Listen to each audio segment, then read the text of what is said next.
Hello Longhorn. Hello Longhorn. Hello Longhorn. Hello, Longhorn. This is a Texas Exes podcast introducing you to Longhorn entrepreneurs and business leaders. I'm Sara Light, and today we have Elaine Garza. She is the owner of Giant Noise, celebrating 20 years as a PR agency here in Austin, and she got her Bachelor of Journalism from the University of Texas in 1994. Here's Elaine. Okay, so you're from Corpus? I'm from Corpus Christi, Texas. I don't think I knew that. Why did you choose the University of Texas?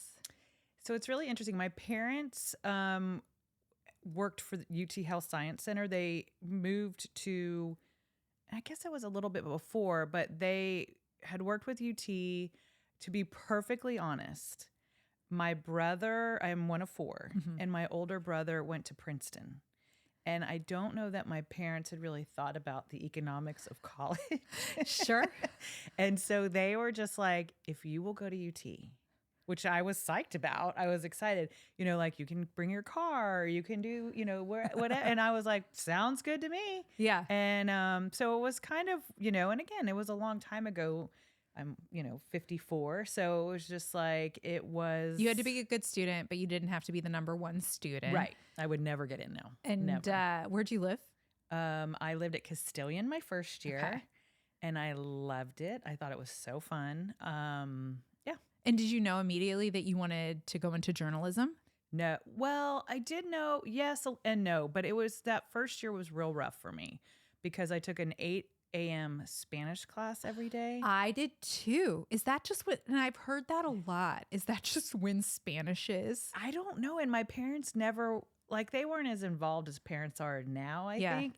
And so I would cry walking to class and I was just like, oh my gosh, this is going to be so hard. And it really was so challenging. But once, that first 2 years, I like now that you are in your major right away. And so I had to take a typing test to get into the journalism school. And I was like, if I don't get in because I can't fail this typing test.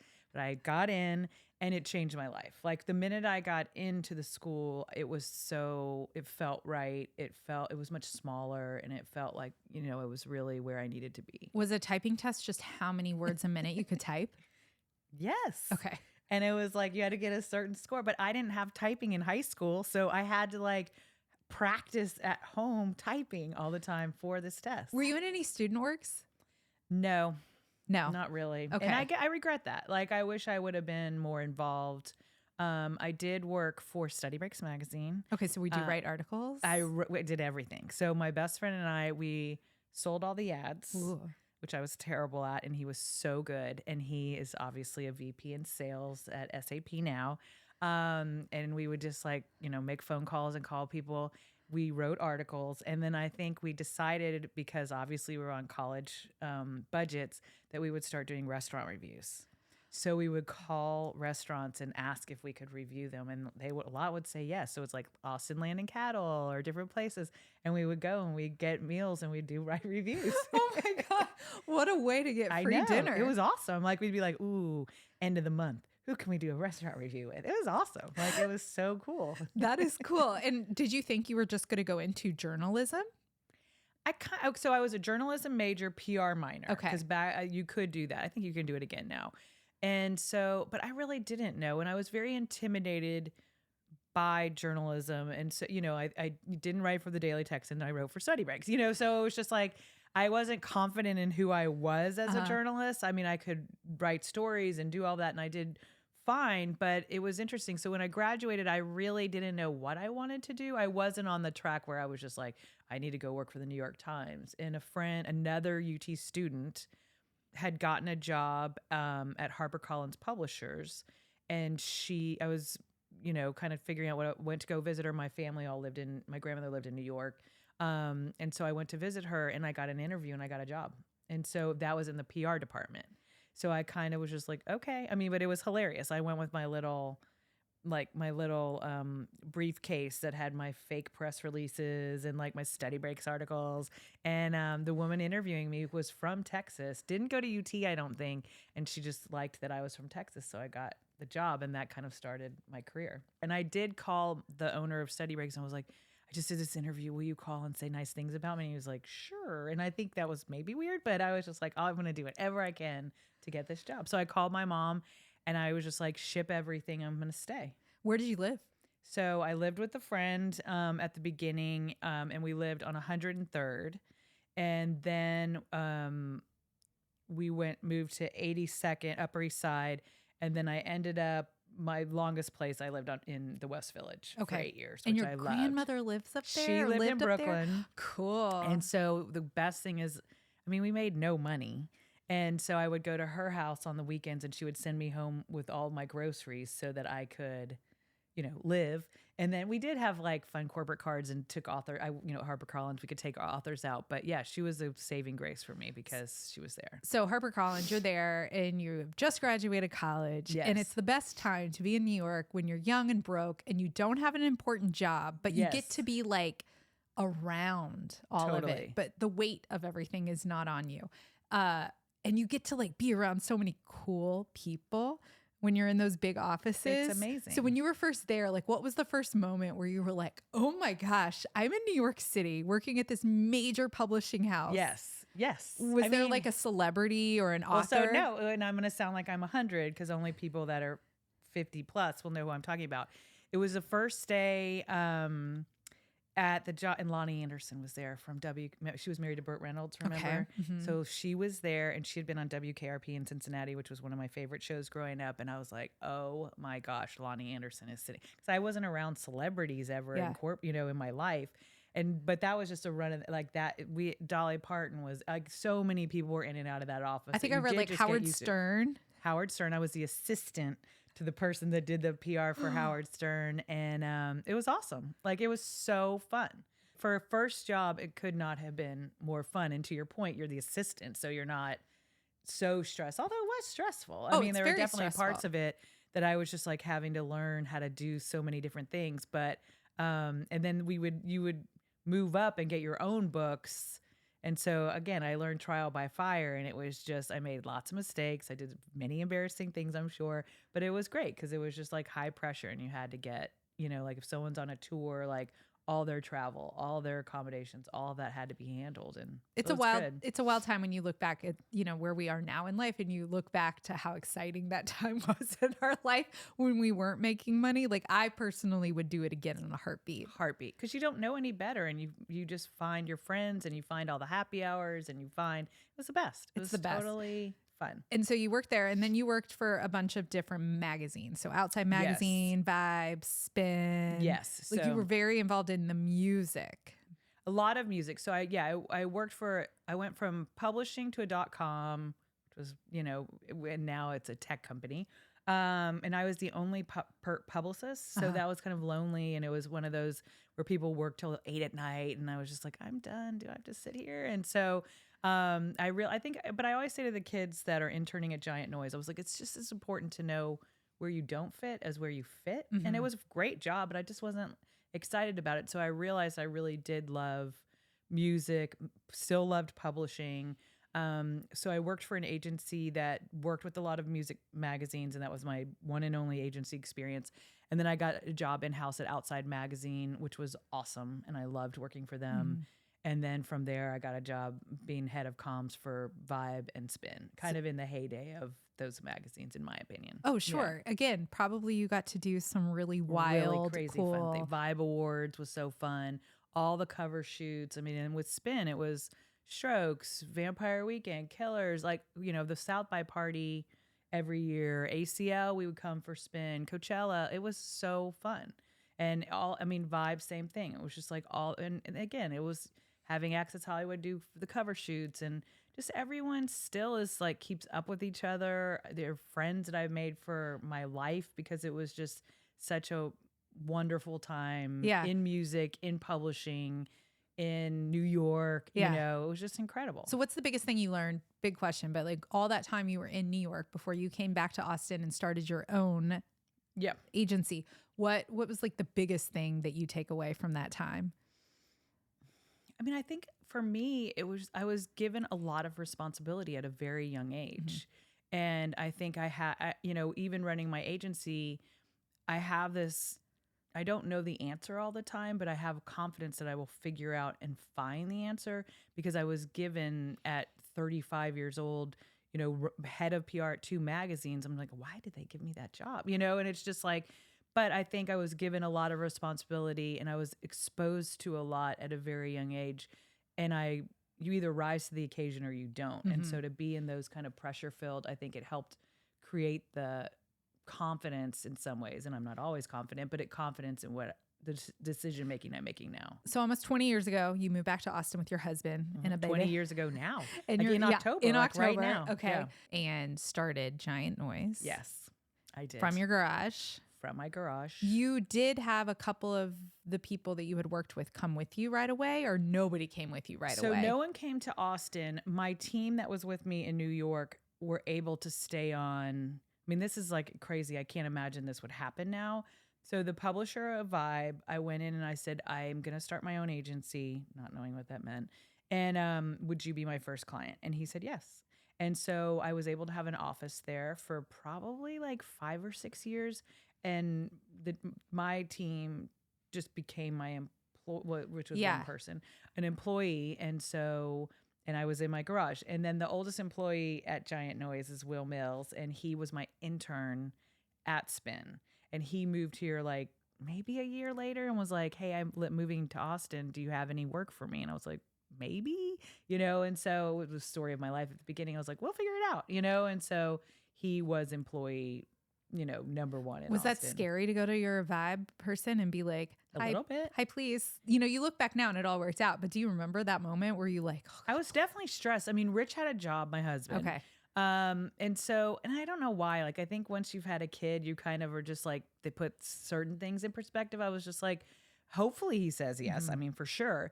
But, I was definitely nervous and definitely relieved that he said yes. And then just figuring out how we were going to, I made a logo and then I had to learn how to use QuickBooks and I had to do, starting a business, I really kind of, was winging it for a while there. I remember distinctly, like when we first started getting Austin clients, they'd want to meet at my office and I'd be like, oh, let's meet at a coffee shop or let's meet here. I certainly didn't tell people I was in my garage, but it was also like it was so interesting because I had lived in New York for 12 years and worked at such a pretty high level that now I'm in my garage in Austin and people don't know me in Austin. So it was like, it was, but I had still the mindset of having had that experience living there. So you were here at a time though, like where Austin was starting to grow. For sure. And I look at like Bunkhouse being one of your early clients, right? The Hotel St. Cecilia. And it's like, you kind of had to be there in that moment, in that time and be the right person, obviously. And you had to do a good job. Yeah. But it's like, man, you were here at the right time to get you guys all rose together. You'll see that often where people kind of all of the same age just rise together. And you were here for that moment. And I totally realized how lucky I was, and I think it was all the stars aligned because I think I was working. Spin was doing a party for ACL maybe or South by. And so I was there and the party was at San Jose.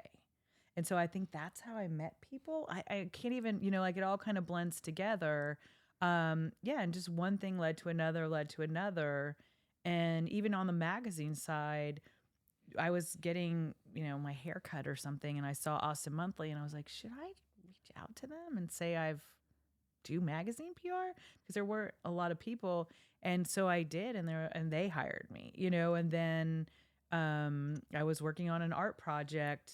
And the woman was married to someone that founded Texas Tribune. And they were like, we're announcing this. Do you want to help announce it? I was like, sure. Because that was my whole background. And so, it was just these stepping stones that were really fascinating how one thing led to another. And thinking about it, like all of these did not exist at the time. Bunkhouse was brand new. Texas Tribune was brand new. So it was incredible. All the festivals were brand new. Yeah. There weren't that many hotels here. There weren't that many fancy restaurants here, up until the past 20 years. Yeah. Where the whole La city. Condesa. Yeah. Like, they're one of the first, and I had never worked on a restaurant before. And so that was so exciting. And and working with everybody as they're building their brands. And that's what we think about as an agency, is like to be part of helping build community. I know it sounds, because I think, sometimes PR gets a bad rap, but when we had one alcohol client, he's like, I don't think you guys realize how much you help grow businesses because you're part of their journey and part of getting them exposure. And I was like, that's really nice, because some days are really hard. And that's awesome. Well, let's talk about that. So what is PR? Like to you, like to me, to Giant Noise, and what is the difference between PR and marketing, and what is PR? And it's evolved. So, yeah. And we have evolved. If you were going to ask me 10 years ago, I would always classify PR or public relations as anything that involves earned media you are not paying for. Because when people read things from a third party, it's not me saying we're amazing. It's not, this is somebody that is not paid, that is an expert at what they do, writing about something objectively. And that's how I was, that was all I was doing for so long. But if you ask any of the students today, or if you ask me even when I'm talking to my clients, everyone understands the media landscape and what's going on there. I think there's still so much importance in earned media. And I think PR is still very important. You can argue AI or whatever. There is still so much value. Someone is named the best in, the New York Times best restaurant, you are still going to care. But Giant Noise has evolved and the industry's evolved. So now we have a digital division, which we are doing paid media. We work with influencers, paid and not paid. We have a creative team that is a videographer, a creative director, because if you're telling a story now, the magazines and they don't have the money to do these shoots that they used to do. So the client now is creating that content and creating those images. And so that's now how I would think about PR. It's still it is a blurry line, because if you think about an ad agency, they're going to be doing some of the same things that we're doing, but on a much grander scale, I'm sure. And I think most ad agencies don't really care about like organic social. They wouldn't provide that service. I think about marketing as the top of everything. Marketing informs how all of these stools work together. And so I hope that answers your question, because it's definitely evolving. And like, because PR can be kind of nebulous, you can measure it, but also you don't know exactly all the things that you do, how they're going to land. That's totally And maybe true. they're like, we just wanted sales, but maybe it somehow evolves into something else. And how do you, the emotion of that, especially when you started and you're starting your own agency and you're like, yes, I'm going to be the PR person for this project. And you're so stressed because it's your baby too, and you need it to do well. Yes. How do you manage those emotions? And I still have them. Okay. Like, people can't even believe that I still work on tons of projects. I still am like, am I still good at this? Can I do this? Because you need other people to care about what you're talking about. And I swear, it's 9 times out of 10, the projects that I think are going to be so easy are so hard. And the ones that I think are going to be so hard, we get tons of press. It happens all the time that we're just like, oh my gosh, they don't even care about this, but this one does. And it's wild that it's just, you can't always gauge what the reaction's going to be. But I still take everything so personally. And there is so much on the back end that people don't realize goes into, curating the right lists of people. Like, you can't just, and I think that's where PR gets a bad name, because some people just blast things out and don't pay attention to like curating that list. And that's an art form. And that's why you pay us, is that we are really deeply thinking about, oh, this reporter likes this. This is something this reporter likes. I'm going to make sure that they understand what we're working on. And I mean, even knowing like, don't send alcohol to this person because they're sober right now. Like, all of those different pieces go into it, and you have to really be very intentional about who you're reaching out to. Is it harder to break through the noise today than it was? No. Because one could think, because there's so many other avenues now, though. So I think, and that's why I think you want to have all of these pieces. So if you're doing let's say a restaurant or hotel launch, before it would be like, oh, we have to get in Condé Nast and Travel and Leisure and get all of these things. You still want those, but then you can also have really well curated influencers. You can have a great event that you're inviting people that are going to be talking about it. You can host different, so there's not that all of it you can't do, but there's just so many different levers now that you can pull that I think make it, to me, easier, frankly, to get attention. Yeah, someone who's young coming into the business, I would think it would also be a really interesting line to learn the difference between clients and friendships. And oh my gosh, you get to go to all the parties. You get to go to the festivals. You get the free drinks. You're working, but you're also having fun. Is that something that's hard to teach? Well, I think it's too, because some people do come to us, like different journalists, like, let's say, that hate their lives now and are like, PR seems so fun. And I can tell the people that I think will understand that it isn't. Like, we work so hard. And yes, I think everyone's career, you should do things that you're curious about and you like. And so again, working with clients we like and love and places we would go is a huge advantage. But I think that, when you say like, drinking or whatever, it's like, usually we're not drinking at our events because we're the ones that have to be like checking people in and making sure everything's right and talking to the reporter. And so it can be less, it's not as fun as it looks on the outside sometimes. There's so many fun things, like, don't get me wrong. Yeah. But I mean, like I, went to going to Round Top, and like in the way that we were able to go. And there's so many awesome opportunities that we've all been, afforded. But yeah, the behind the scenes can be really kind of, you have to like have a tough skin with what we do too. Oh, sure. Because you're the fall guy. You're the fall guy. Totally. And then you have to fix it real quick on your feet. And if events are stressful, like if there's anything, we have to become crisis, calm experts. And the thing with crisis that's so fascinating is like you can't even make it up. I remember during the pandemic, I was so mad at myself that I didn't know the answer to tell, different clients, particularly restaurant clients. And then I had to stop and be like, wait, this has literally never happened. Nobody has experience in this. And that helped me to feel better because I was just like, there is not someone that's going to be like, well, you should have done it that way, because no one knows. And so there's all these things that come up with projects that we have that you're like, wow, I really didn't have that on my bingo card. But you have to have, trust your gut to solve the problem. Sure. And someone who has seen you and your team work in town a lot, I think it's nice to go to an event that I know that Giant Noise is behind, because I know it's going to run well. Like, somehow, even though you now have a large company, the culture has like snuck its way into all different levels of your teams. Which and they all work makes me feel good. the same, right? Like, I might be working with one team and it's not like, oh, I hope I don't get the other team, right? Like, it doesn't matter. They all work the same. Was that something hard for you to learn, how to go from you and Will to all of a sudden now you know what you want and you have to get everybody on board? Yes, for sure. And letting go for me as a leader was so hard. But then I go back to when I was young and people gave me a lot of responsibility.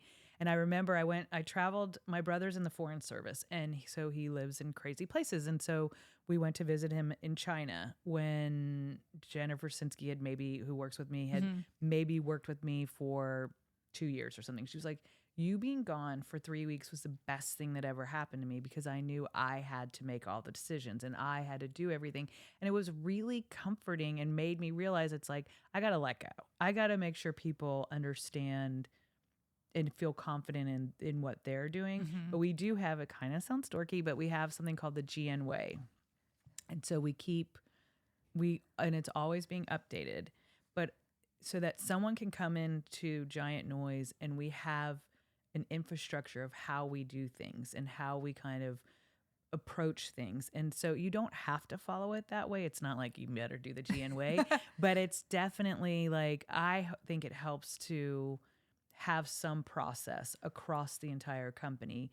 It's little things, even like, don't just email your clients, go have lunch with them, get to know them, make sure that you have a relationship. So even when you're saying friend versus client, we still want to spend that time, because if you're working with someone that then on a personal level, it's so much easier than if it's just like, there's the client, you know, like, and I think that's been something that's been so important to how we've grown. And when you're saying like 100%, community, it's like these people are my friends, not Yeah. everybody, but I mean, I'm going to make the effort to know who their children are, to invite them to, I love inviting clients to other clients' things because, and we forget that we get to go to so many fun things. Like we invited one of our clients to the Hot Luck Festival, and she was like, "This is so fun." And I was like, "Oh my gosh, I didn't even, that's Yeah. nothing for us to be like, hey, you should come." Yeah. And so like that makes a huge difference because everyone also like, we do so many different things, but they all kind of support each other in a lot of ways. And like, we're able to integrate them in such a fun way a lot of times that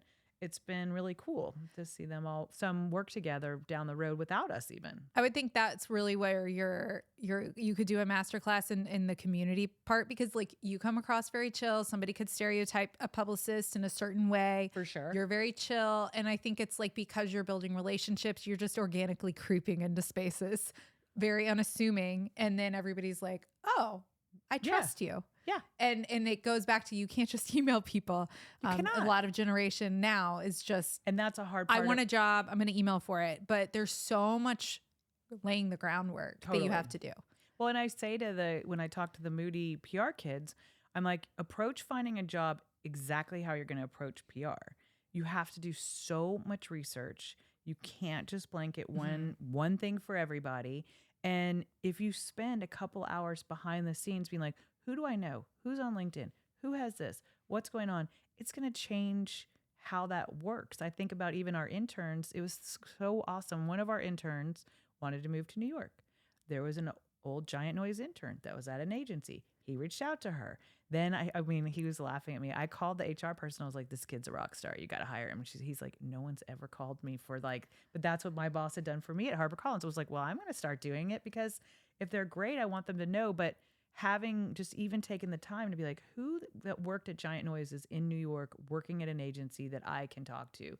And I think with our jobs, it's exactly the same way. It's just like, how do I get to know my clients on a personal, and I love being able to be like, oh, you should meet so-and-so because that's going to be a great partnership for you guys. Yeah. And speaking of interns, y'all have a lot of the University of Texas kids. Yes, we do. And I would think having a PR agency, you have to have young people.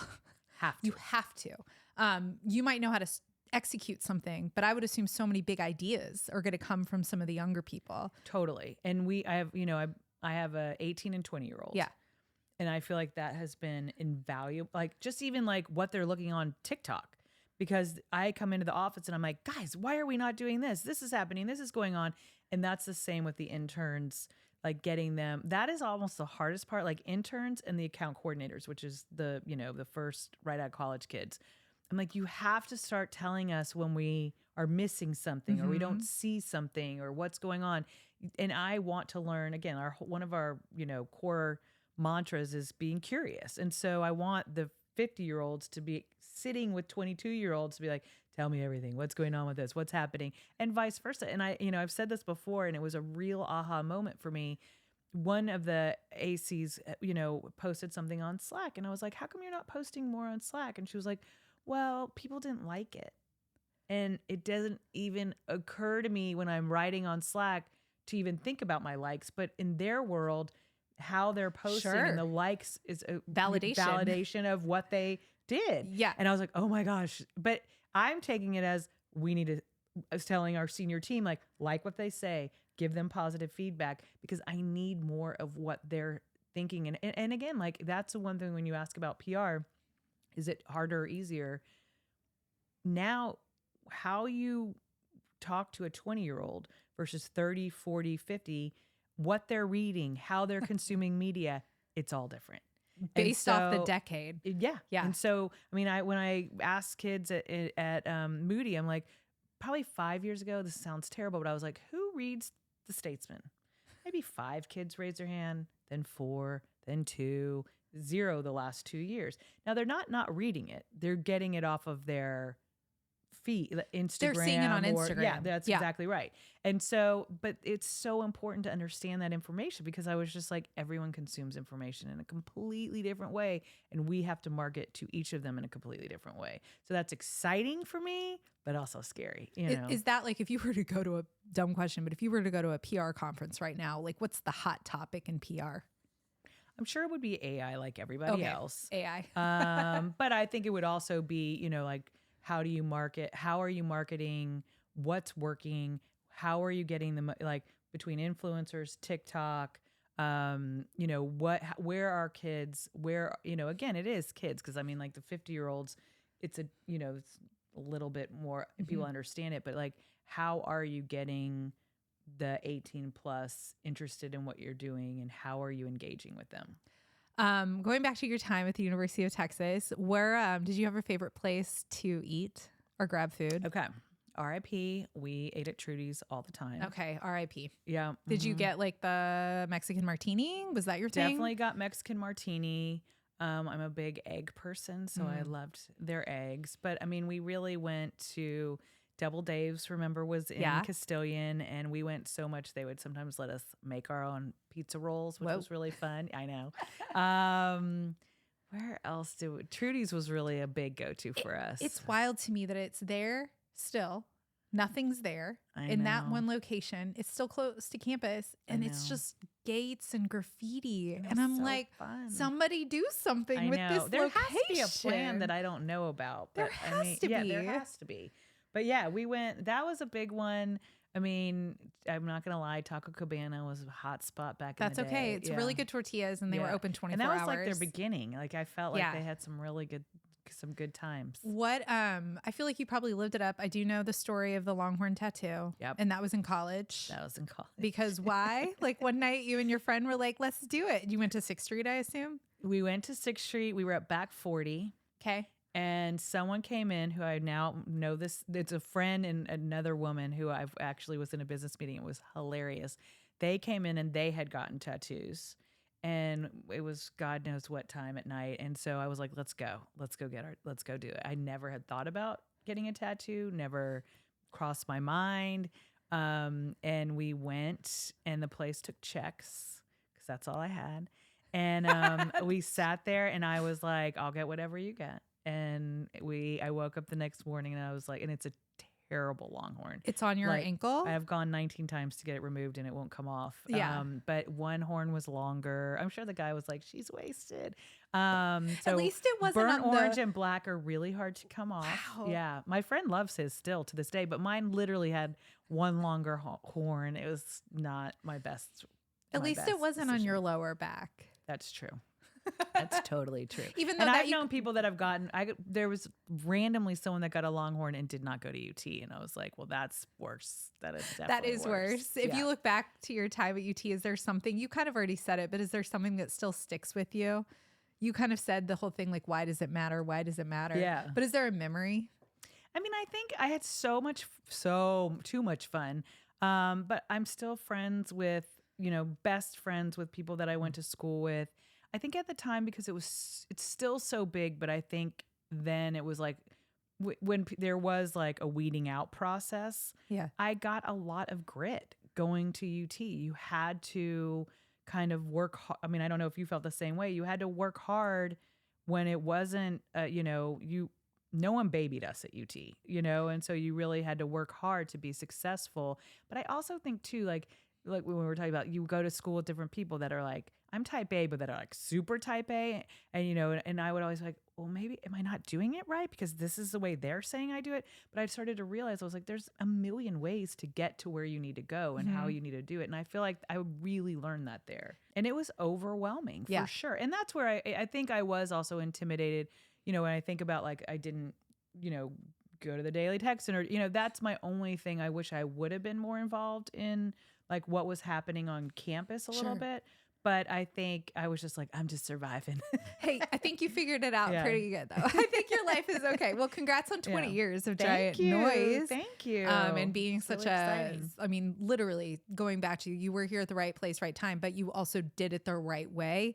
And like, what a testament to your company and all the things that you guys have helped build to make Austin so cool. we feel, lucky, really. I feel lucky about all of it. And again, the team is incredible. And that's the most that I get to work with people. And it is a lot of Longhorns that are so smart. Again, want to learn every day from the people that I work with. Yeah. And I do. Well, hook 'em horns. Thank you. Yes.